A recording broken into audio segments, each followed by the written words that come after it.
Hello everyone, this is Shubham Divakar over here, and today we are going to solve this problem. The problem is rat in a maze. This is a very famous problem, so let's get straight ahead to it. The question is, you are given an n cross m grid in which each cell is either blocked or empty, and blocked are being denoted by this x, and the ones in which you can move are denoted by o. Alright, so the rat can move from two positions. One is to right and then is to the down. Okay, so these are two positions. Either it can move right or down. Okay. Now, one thing we have to take care is that initially the rat is on the position 1 comma 1. It wants to reach position nm. Okay, from top left to bottom right, and it has to find the rightmost path through which the rat can reach this position. So first we have to give preference to the right path. Right paths. Okay, right. So now the thing is, now the most important part in the question is that at some point we can always have two ways to move, right? So let's say we chose a way. Okay, so let me demonstrate you what I'm trying to tell, right? So what I'm trying to tell you is, let's say this is a maze. Okay, it's a 3 cross 3 maze, and at some positions you cannot move. Correct. Let's say this is a very random. Okay, randomly I have just put in cross so that I can demonstrate. The rat start from here. Okay, and we have to, the questions given is we have to first take the right part. So from here it went to right. Correct. Now from here if we try to move to this, we cannot move. When we come to this is blocked, so we cannot move. So what we will do is we will move back. Now this point we had two options, either to move right or to move down. Okay, so we first checked for the right part. Can we move? No, so we went back. Now from here we can we move right? Again no, because we already checked, so we will move down. So from here again we have two options, either go down or go right. Since we have given preference to right, so we'll move right. Okay, we move right, this is empty, we can move. Now again from here we have to go either right or left. So when we try to move right from here, okay, we cannot move because we are crossing the maze, so we will simply move to the down. And here we can see we have a solution because we reached this point, and this is where we wanted to reach. This is a destination, this is the source, this path, right? So clearly we can see how the exact procedure which we followed while moving is exactly what we are going to do while coding. So what happened is, we first have two options at every point, right? So one is the right part and the one is the down part, right? Down path. We first found the right path and then we found the down part. Okay, so if any one of them is a valid choice, okay, we are going to move into that part. Okay, well, if any one of them is correct, if right is correct we'll go to right, if down is correct then we are going to go down. So what is happening is, whenever we are going, and in all the cases where we can go, this would be 0. Okay, what happened is, we start moving from here, we change it to 1, we assume that this is a valid move, we move to here, we assumed again that this is a valid move, we change it to 1, again we moved it here, but we found a cross which means it is blocked, so we cannot move here, so we went back. Okay, but we also will change this to 0 now. What will happen is, we'll again call a function in which we'll make this 1 and we'll assume that this is a valid move, and in that case the valid move will be a down path.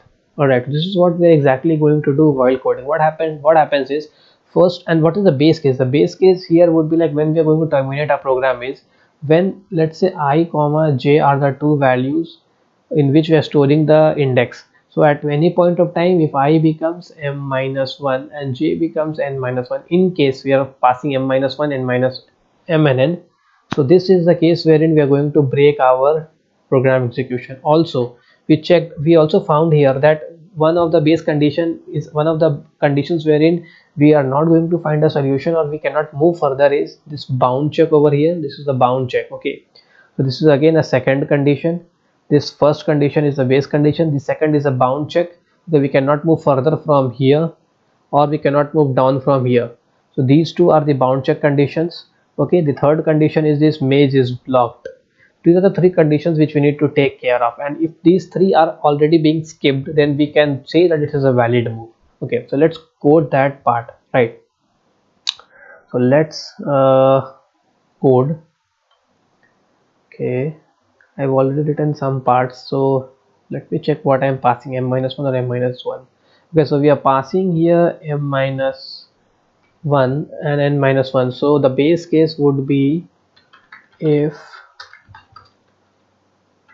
I is equal to m minus 1. No, it would be m because we're already passing m minus 1. So or j is equal to n. If this happens, what we will do is we will simply return true from here, and all the changes that we were doing we would not do in the maze but we would do in the solution, and this solution is what we are going to print. So we also need to print this as well. So this would be int l equal to 0, l less than n, l plus plus. All right, so this would be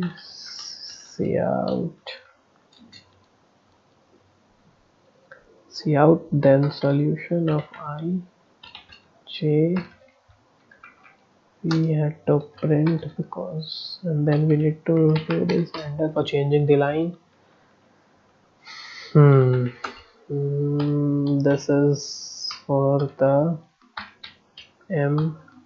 Okay, so here we have printed the solution, but before printing, this is the base case, right? So second case was bound checks, right? So we need to check for the bounds, and if I exceeds m or j exceeds n,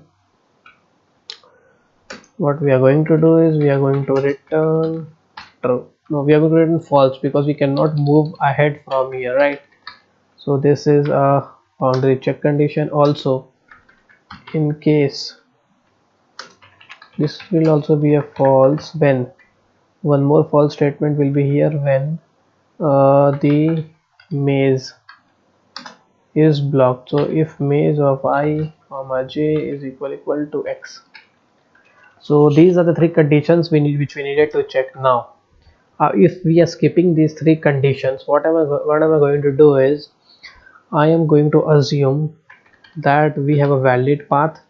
Okay, we will change change solution of I comma j to 1. Okay, now one more thing that we need to take care is in case we do not find the solution we have to backtrack, so we'll handle that later. So let's first check, like let's say we are at a cell wherein, like let's say we are at a cell over here wherein we can move two ways. So the two ways would be int right, wherein we are going to make the function call, and that would be maze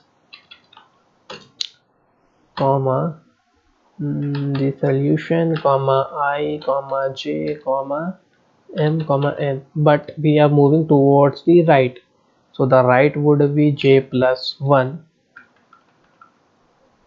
right? And then we have to move towards the down part, so that would be I plus 1 j left. No, it would be down. It was correct, I guess. It's down, it's right, and it's down, right? Now if any one of them is a valid move, if right or down, I am going to return true.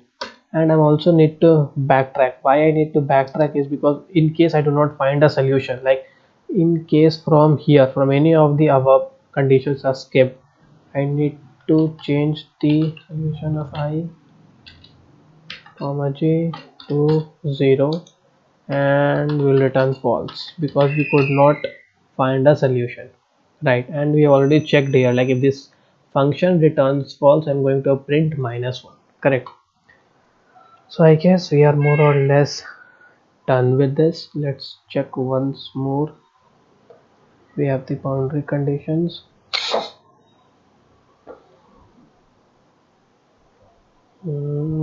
This is the right move.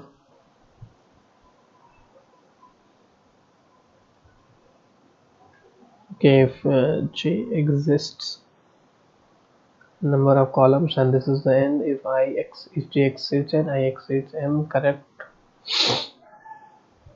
Yeah, so let's run and check this. For this custom input passes and we'll print it. Okay, so we have lot of 111 over here, right? So again we have a problem. It is 1111. We will check where we went wrong. Okay, one thing we have to take care is this will not be k less than n, this will be k less than equal to, first thing. Okay, then the next thing would be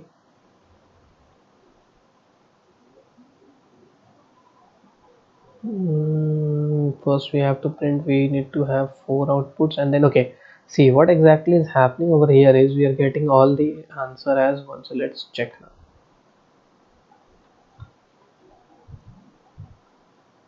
Okay, again we're getting 111. So let's check where we are going wrong.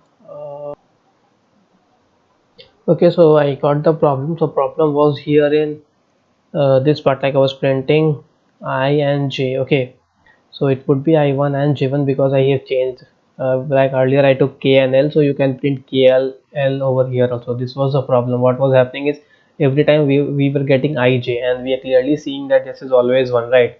So that was the problem which we had, and I guess this should work now.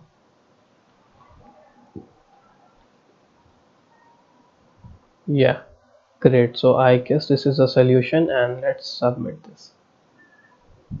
However, I did one more small change over here, and the change was system.exit. I mean the exit function we need to put, because if we do not put that, what will happen is, I'll tell you. Like if I comment this part and if I run this, this will go on an endless recursive loop, and that will give me a TLE. So what happens is whenever you are going to find one or more solutions, like whenever you're going to get one solution, the rightmost one, we have to print it, right? So yeah, see, it's TLE and this is wrong. So we have to write this exit. So what will happen is whenever we write an exit, it will print the rightmost solution, okay, and take you out of the recursive calls. It will exit the program as it is, right? So we can see we have clearly solved it. So this is the code. The changes we made here, where I was printing ij, so we have to print over here I1 j1 or k1l as it was before, and we have to add an exit because that is why it was printing lot of ones, right? So guys, thank you for watching, and stay tuned to our channel, and very soon I would be posting the solution, or how to solve the n queen using bit masking technique. Okay, so thank you guys, thank you for watching.